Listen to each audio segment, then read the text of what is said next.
Charlie said you left town. Yeah, to visit my mom. Why? He's checking to see if you're still human. Look, I'm here. We interrupt this terrible movie to bring you the news. For some reason.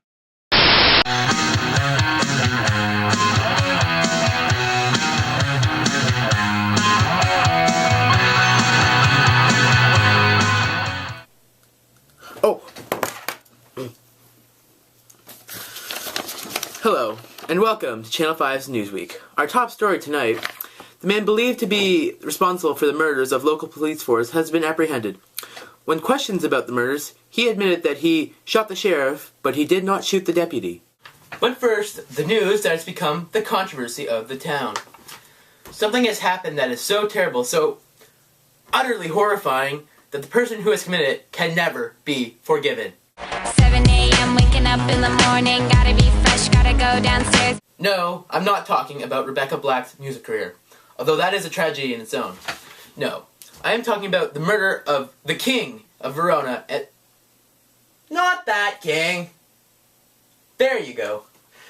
The King of Verona, known as Richard Duncan, was found murdered in his bedchambers last night. Newsweek has managed to get several statements from the witnesses at the scene, and we will now relay them to you. The so-called hero of Verona, known to Macbeth as others, said he was deeply saddened by the death of his friend, and that he was totally at home the whole time, and he could never sneak into Duncan's house, drunk and poison his guards, and kill him in his sleep, because that would be terrible. When we asked his wife about Macbeth's whereabouts that night, she fainted dead away, for some reason. We also managed to talk to the guards that were on duty that night. The first guard, who goes by the name of Francis, said that this was a terrible, terrible tragedy and could never be averted in any way.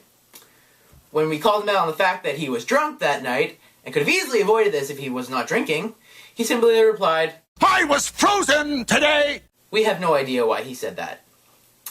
The other guard on duty said that he was seeing all sorts of weird things that night.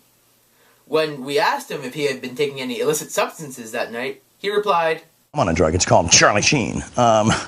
It's not available because if you try it once, you will die. Your face will melt off and your children will weep over your exploded body. Don't worry, we have no idea why Charlie Sheen was working there either.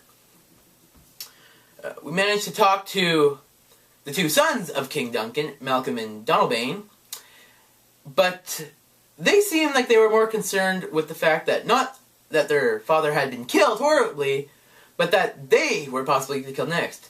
And they were last seen fleeing to England. And that's terrible.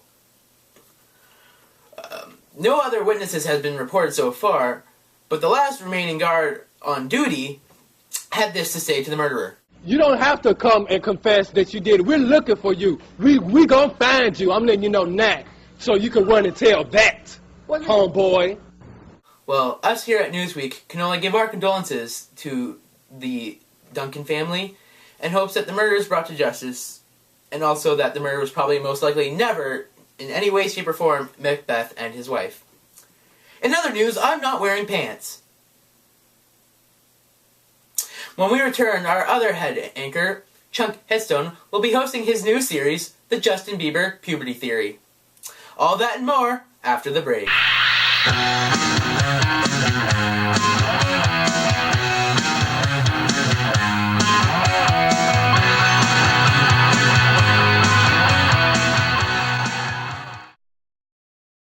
I was frozen today!